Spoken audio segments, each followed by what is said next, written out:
Assalamualaikum warahmatullahi wabarakatuh.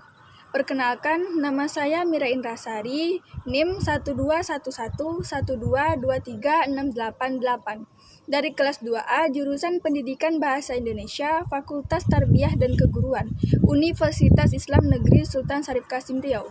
Video ini saya buat untuk memenuhi tugas dengan mata kuliah Administrasi dan Supervisi Pendidikan dengan dosen pengampu Bapak Ripi Hamdani MPD. Baiklah, pada video kali ini saya akan menjelaskan materi tentang administrasi ketatausahaan sekolah. Nah, yang akan dijelaskan dalam administrasi ketatausahaan sekolah ini yaitu yang pertama, konsep administrasi ketatausahaan sekolah. Yang kedua, yaitu proses tata persuratan. Yang ketiga, proses tata kearsipan. Yang keempat, proses tata ruang kantor atau sekolah.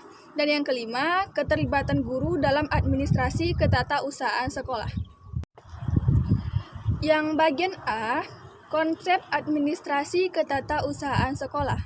Administrasi ketatausahaan sekolah ini adalah kegiatan administrasi pendidikan di sekolah yang berkaitan dengan pengelolaan data, pencatatan, pengumpulan, penyimpanan, surat menyurat, dan pelaporan data di sekolah. Administrasi ketatausahaan ini sering juga disebut dengan istilah administrasi tata laksana, yaitu segenap proses kegiatan pengelolaan surat menyurat yang dimulai dari menghimpun atau menerima, mencatat, mengelola, menggandakan, mengirim, dan menyimpan semua bahan keterangan yang diperlukan oleh organisasi. Dengan pengertian ini, maka tata laksana atau tata usaha bukan hanya meliputi surat-surat saja, tetapi semua bahan keterangan atau informasi yang berwujud warkat.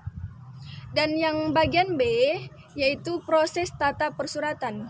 Menurut Bratawijaya tahun 2002, langkah-langkah untuk mengelola surat ada beberapa macam. Langkah yang pertama, yaitu penerimaan surat. Nah, penerimaan surat ini juga terbagi lagi menjadi beberapa macam. Yang pertama, saudara dapat membeda-bedakan jenis surat itu. Maka pisah-pisahkanlah surat itu menurut jenisnya. Contohnya, surat-surat dinas, surat-surat rahasia, surat-surat pribadi, surat-surat kabar atau majalah, dan sebagainya. Yang kedua, telitilah alamat yang tercantum pada setiap sampul. Memang benarkah surat itu untuk kantor saudara atau tidak? Yang ketiga, sisipkanlah semua surat rahasia dan surat pribadi. Sampaikanlah surat rahasia atau surat pribadi itu kepada pemimpin dalam keadaan tertutup. Jangan sekali-kali saudara membukanya, kecuali pemimpin saudara yang mengizinkannya. Langkah yang kedua menurut Bratawijaya tadi, yaitu pembukaan surat. Pembukaan surat ini surat yang bersampul tertutup memanjang. Sebaiknya dibuka dengan menggunakan pisau. Sampul yang tertutup melebar sebaiknya dibuka dengan menggunakan gunting. Geserkan surat yang ada dalam sampul ke arah bagian yang tidak akan digunting. Yang ketiga, mengeluarkan surat dari sampul. Langkah berikutnya yaitu mengeluarkan surat-surat dari masing-masing sampulnya yang telah dibuka. Mengeluarkan surat dari dalam sampulnya harus dilakukan dengan hati-hati. Jangan sampai surat itu terkoyak atau robek karena ada kemungkinan surat itu masih menyangkut ke sampulnya. Langkah selanjutnya, pembacaan surat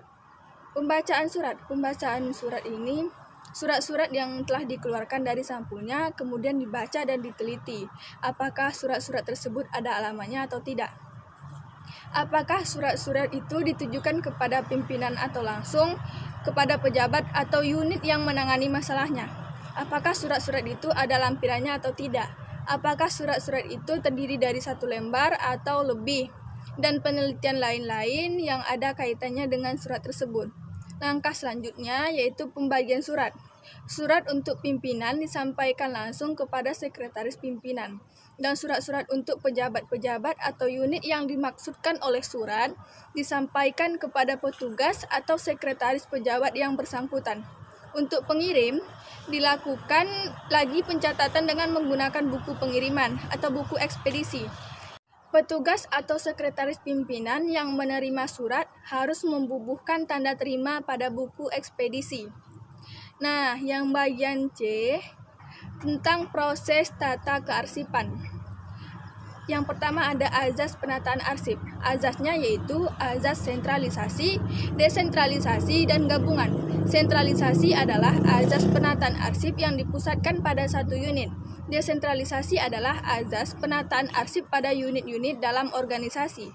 Dan gabungan adalah gabungan antara azas sentralisasi dan azas desentralisasi. Yang kedua yaitu sistem penataan arsip. Sistem penataan arsip ada beberapa macam pula. Yang pertama berdasarkan masalah, yang kedua berdasarkan abjad, yang ketiga berdasarkan tanggal, yang keempat berdasarkan nomor, dan yang kelima berdasarkan wilayah. Selanjutnya ada prosedur penataan arsip. Prosedur penataan arsip ini juga terbagi lagi. Yang pertama, meneliti arsip yang akan disimpan, mengelompokkan arsip, meneliti kesesuaian lampiran, mengklasifikasikan arsip, mengindeks arsip dengan cara memberi ciri khas atau tanda suatu arsip, menyusun arsip sesuai dengan sistem penyimpanan menurut pola.